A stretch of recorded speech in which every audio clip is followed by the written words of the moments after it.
What's good, YouTube? Boy, Torie Sama over here. We got 10 NBA players who force rule changes. So I've heard a lot in the comment section about the rules being changed throughout the years. And so I want to kind of get into that a little bit. So I'm going to probably start off with this video. But if it doesn't tell me enough, I'm going to watch another video on it. Hope you have a good day, man. Like, comment, subscribe. Especially if you're new, you know what to do. Let's get right into this video. The rules of NBA basketball were always the same. There are 5 players on each team, a 10-foot hoop, and 94 feet of hardwood. The rest is significantly different, and the game has drastically changed over the years. Styles and tendencies of play have been modified, the physical ability of the players is not the same, and the rules have evolved to make NBA basketball more attractive. Here are the 10 players who forced some of the biggest rule changes in NBA history. Shaquille O'Neal, Zone D, stronger backboards, Hack-a-Shaq. Shaq was the second coming of Wilt Chamberlain and the only person who challenged Wilt's unofficial title of the most dominant big man ever. Extremely athletic and agile at 7'1" and 340 pounds, there was nobody that could have stopped Shaq in his prime. And while the rims often mocked him at the free throw line with a loud clank sound when he failed to hit the net, Shaq had their number 2, and that number was 19.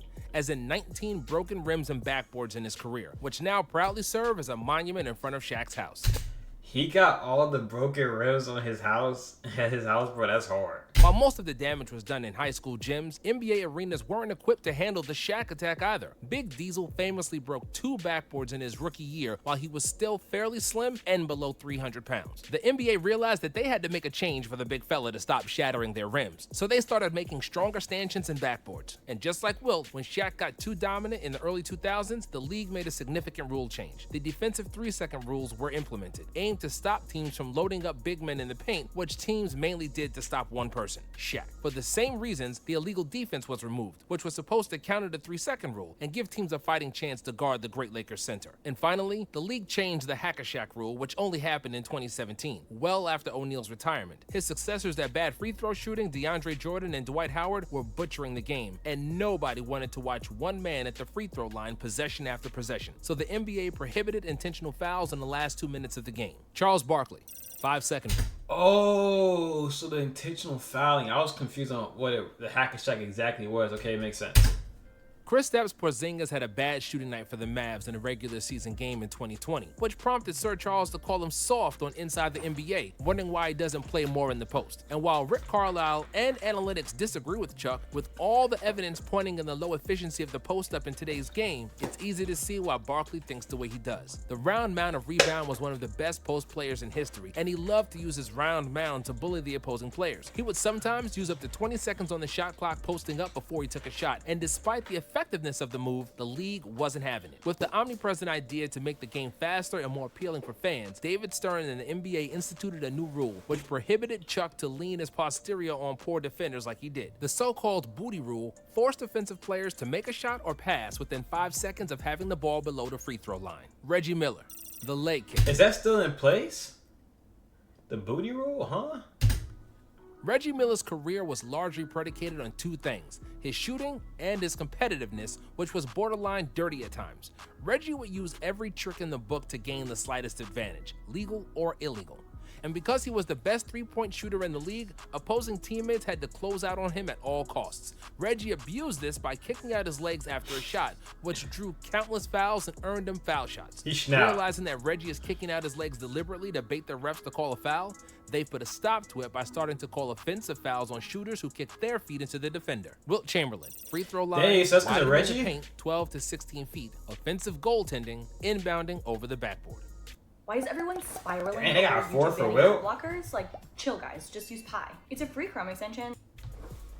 In 1997, at the All-Star Game in Cleveland, the NBA honored the 50 best players in NBA history, and Michael Jordan and Wilt Chamberlain had the opportunity to discuss who was more dominant. After a spirited back and forth, Wilt finally said to Jordan, "The difference between you and me is that they had to change the rules so I couldn't dominate. They changed the rules for you so that you could dominate." Jordan had no response to this because he knew the Big Dipper was right and that there were multiple rules designed precisely to stop Chamberlain. Wilt Chamberlain routinely threw free throws off the backboard to himself and was so powerful and athletically dominant that he could always catch his own misses and put them in the basket. It was an automatic 2 points every time he got fouled, and the league had to put a stop to it as he got fouled a lot. Bro, you're not hoop. That's not hooping though. Like you're deliberately, bro, throwing the ball off the backboard to get the rebound. I mean, I guess that's basketball, but that's just cheesy, bro. Since he also scored on every inbound pass when his teammates just lobbed it over the backboard, the league prohibited that too. Offensive goaltending, which is now called basket interference, was introduced because of Wilt as well. The NBA also widened the paint from 12 feet to 16 to push Chamberlain further from the basket in an attempt to make this demigod look more mortal. Kevin Durant, the rip-through. The best defensive players in the league are always thinking of various moves, skills, and tricks to put in their bag and make their offense even deadlier. Players like Durant, Kobe, and D-Wade realized that when a defender was guarding them closely, all they had to do was to jump into his outstretched arm to create contact, and the ref had no choice but to call a foul. The league realized that Durant and company did too much of that, so they abolished the so-called rip-through. From 2012, the player drawing such a foul would no longer shoot free throws, and it was called a common foul, and their team would take the ball from the sideline. While there was no reward via free throws, we can't say this rule change had much effect. James Harden still abuses this move to the max and constantly tries to tangle himself into the opponent's arm to draw a foul. Allen Iverson, palming the ball, dress code. The most famous rule off the court involves Allen Iverson, his oversized white t-shirts, and baggy jeans. Iverson looked like he dropped out of a hip-hop video when coming to the NBA arena, and a lot of other players followed the proverbial suit. David Stern didn't like that. He felt that the players looked thuggish and unprofessional, so he instituted a rule change that forced players to dress more Wall Street and less Wu-Tang Clan. While some of the players embraced the suits and the ties, Iverson always hated the NBA for making him dress in clothes he deemed uncomfortable, and he famously said, "Just because you put a guy in a tuxedo doesn't make him a good guy." Iverson was a target of another rule change, which wasn't exactly official, but it was a memo that instructed referees to look into Iverson's killer crossover. While he crossed players with speed, AI also helped himself by carrying the ball for a split second before moving in the opposite direction. The league forbade AI to palm and carry the ball, which made crossovers like the one on Jordan slightly rarer. Kobe Bryant, hand checking. With Jordan's second retirement, the league lost not only its biggest icon, but also became aware of how much the product on the floor is losing its meaning. After decades of static, predictable, and overly physical basketball, the NBA has begun to lose fans. That's why a special committee appointed by David Stern met in Phoenix in 2000 to decide in which direction the league would develop. The goal was to bring back the attractive basketball as in the 1980s, so sets of new rules were implemented in the 2001 season. The zone defense was no longer illegal. Defensive 3 seconds were introduced, and in 2004, the hand checking was banned. The intention was clear: to speed up the game, open the floor, and increase the number of points. And because the league decided to introduce this after the 2004 NBA Finals, where Pistons defenders were smothering Kobe with their physicality, we attributed the hand-checking rule to him. Even though he was the best guard in the league at the time, Bryant shot just 38% in the series, in which the Lakers averaged a measly 82 points per game. Just a few seasons later, Kobe averaged 35 in a season. Bruce Bowen, landing zone. The handshake definitely made a difference. Bruce Bowen was one of the best perimeter defenders in the first decade of the new millennium, and he's a huge reason why the Spurs won 3 championships. The original 3-and-D player was tough as nails, and he had no conscience on the court. He'd do everything in his power to stop his opponents, which also meant injuring them if necessary. Bowen was famous for sliding his feet beneath the shooters, which would often result in ankle sprains of players that had to go against Bruce. In 2006, the league instituted a landing zone rule, which said that players must have a safe space to land, and was a direct correlation to Bowen's antics. George Mikan, widening the paint 6 to 12 feet, defensive goaltending.